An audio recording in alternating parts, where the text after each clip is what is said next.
मेरा नाम निकिता कुमारी है और अभी रिसेंटली 67 बीपीएससी में मेरी सेकंड रैंक आई है। तो इसके लिए मैं स्टडी फॉर सिविल सर्विसेज की पूरी टीम को बहुत सारा थैंक यू करना चाहूँगी, क्योंकि उन्होंने मेरी जर्नी को बहुत सिंप्लीफाई किया है। मेरा नाम निकिता है। रिसेंटली अभी मेरा पंचायती राज डिपार्टमेंट में ऑडिटर के पद पे सिलेक्शन हुआ है, जो कि बीपीएससी एग्ज़ाम कंडक्ट करवाई थी। तो मेरी इस सक्सेस के लिए मैं स्टडी फॉर सिविल सर्विसेज की पूरी टीम को बहुत बहुत थैंक यू करना चाहूँगी। और ज्ञान सर को इकोनॉमिक का सर्वे और बजट के वीडियो के लिए वो फैक्ट्स को इतनी बार रिपीट कर देते थे कि वो उसे याद करना बहुत इजी हो जाता था। तो thank you study for civil services, मेरी जर्नी को इतना सिंप्लीफाई करने के लिए। Thank you for everything sir, keep up the good work. Thank you sir.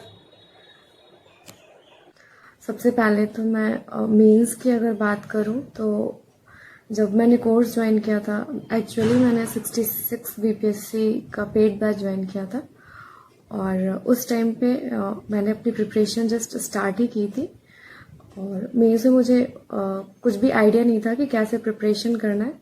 बस मैंने कोर्स ज्वाइन कर लिया था और बहुत रिलीजियसली उसे फॉलो किया था। एक्चुअली सर मॉर्निंग में क्वेश्चंस दे देते थे और पूरे 24 आवर्स में हमें उसे लिखने होते थे।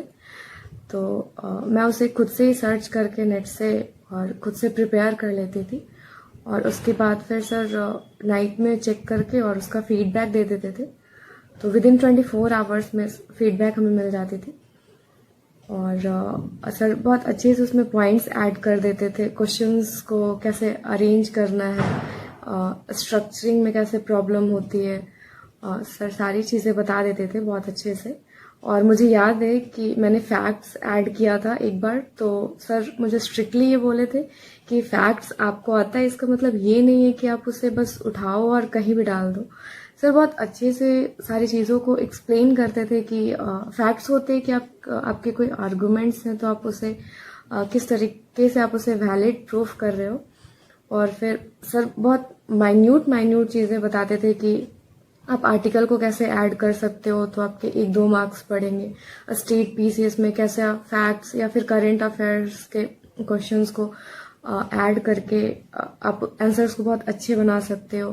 फिर इंट्रोडक्शंस में, कंक्लूजन में आंसर राइटिंग मेरी बहुत ज़्यादा इम्प्रूव हो गई थी और मैं सर से हमेशा कहती थी कि सर 4 पेजेस में कैसे आंसर्स लिख पाऊंगी, अभी तो बिल्कुल भी नहीं आता है, कुछ भी नहीं पढ़ा है। बट विद इन जैसे जैसे टाइम पास होते गए 15-20 डेज में आंसर राइटिंग बहुत ज़्यादा इम्प्रूव हो गई थी और हमारा 60 डेज का कोर्स था और 60 डेज के बाद फिर मैं खुद से भी लिख पाती थी और फिर मैंने बहुत प्रैक्टिस किया था। तो प्रशांत अवस्थी सर का बहुत ज़्यादा कंट्रीब्यूशन रहा है इतनी अच्छी रैंक आने में। और मेरे जीएस के पेपर्स बहुत अच्छे गए थे, तो मुझे लगता है कि उसमें बहुत अच्छे मार्क्स आए होंगे। तो सबसे पहले तो टीम को और प्रशांत अवस्थी सर को बहुत सारा थैंक यू। और अगर प्रीलिम्स की बात करूँ तो करंट अफेयर्स में मेरी प्रीलिम्स में बहुत हेल्प हुई थी अजीत सर के वीडियोस से। एक्चुअली मैगजीन्स को पढ़ना मेरे लिए थोड़ा बोरिंग हो जाता है, तो मैं 1.5 आवर्स 2 आवर्स के वो वीडियोस देख लेती थी।